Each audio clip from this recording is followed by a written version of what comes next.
Hi, I'm Teresa Elling. Welcome to the Peaceful Home. If you're new here, I would love it if you'd hit the subscribe button and be part of the Peaceful Home family. I upload videos 1 to 2 times a week. And now it is Christmas time. I'm just excited getting ready for the holidays. And this was a viewer question during Vlogtober that I didn't get to answer. And that is, how do you help your children be generous at Christmas time and not so self-focused and focused on getting gifts for themselves? Great question and a concern for a lot of parents.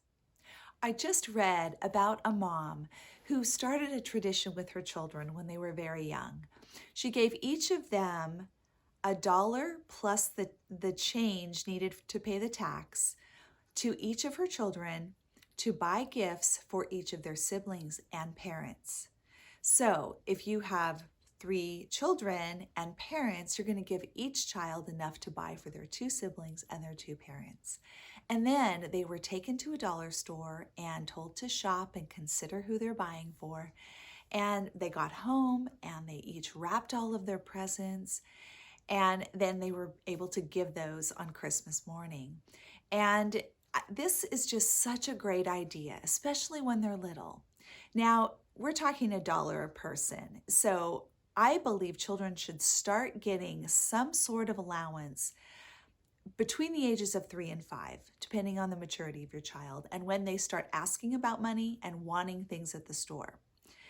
So with that, really they should have their own money they could use. But if not, get started no matter what it takes. If that means you give everyone the money this year and next year they start saving their own, that's fine. The whole point is that it puts such excitement in these children to give. And they couldn't wait to actually hand their gifts over and watch the recipients open them on Christmas morning. And I just think, what a wonderful thing to do, to really get your kids focused on their family members. Of course, you could include grandparents in that, whatever you want, but you do want to make it simple for them.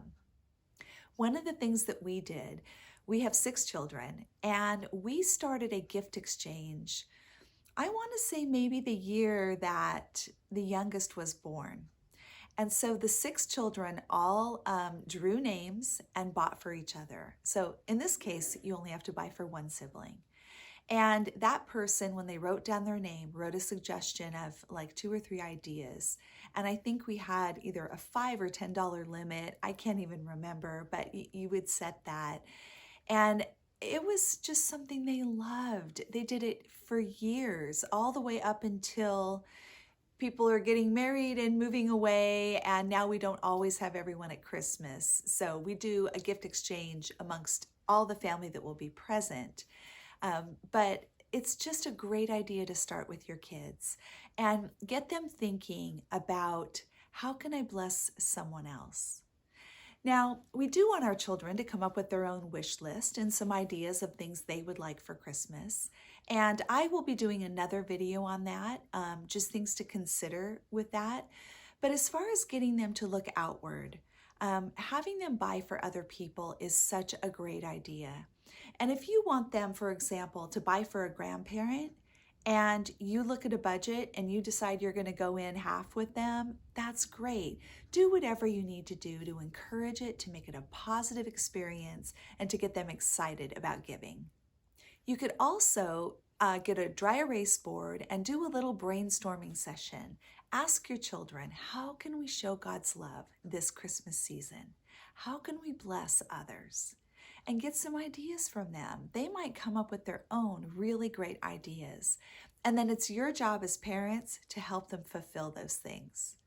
A couple of ideas are the shoe boxes for Operation Christmas Child. And those are awesome. You can get any information that you need on their website or from Hobby Lobby stores. And they can pack a shoebox and have that sent to a child in need.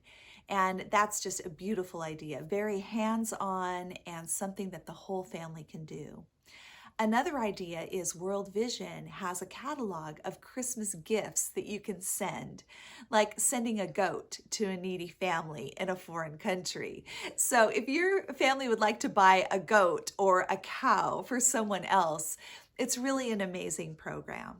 In communities all over the United States, they have angel trees where you go and you take one of the tags off and it has a particular child's request that you fulfill and you return the gift to the given location. Sometimes churches, workplaces, and different organizations have adopt a child or adopt a family where you can get a list of what that family or child needs and provide that, wrap up gifts and have those sent.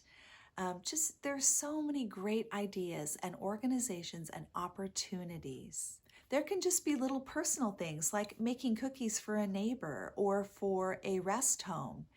And I would really encourage you to not be a perfectionist. If that's your tendency, let your kids do the work. Let them make a mess in your kitchen. They should help you pick it up, but we all know that means you have to come in after and really clean.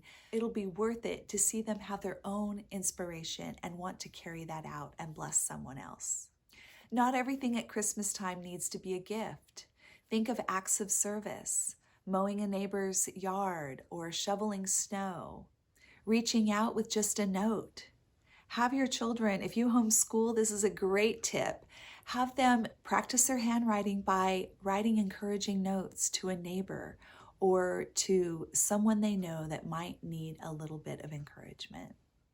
I have another video, I'll link it below, on raising thankful, thoughtful children. And I talked about this in that video.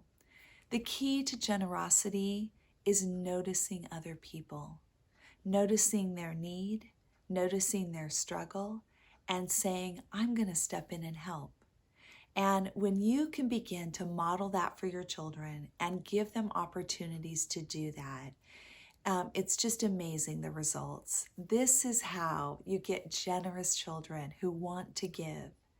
So often they come up with these crazy ideas and we're just like, that's too much, I'm too tired. And really we're holding them back from being the amazing, generous, loving children that they are. So I know it can be tough, but be determined in your heart to do what you can to help your children to be generous and loving and kind. I know that sometimes the real work falls on the parents.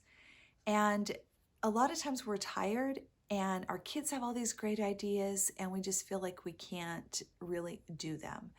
But I would encourage you at least to pray and ask the Lord, how do I encourage my child to be generous? And what is my part to come alongside and to guide them and to help them? They can't hop in the car and go drive to someone's house to deliver cookies. They're going to rely on your help for that. So these are just a few ways that you can encourage your children to be generous at Christmas time. Thank you so much for joining me today on The Peaceful Home.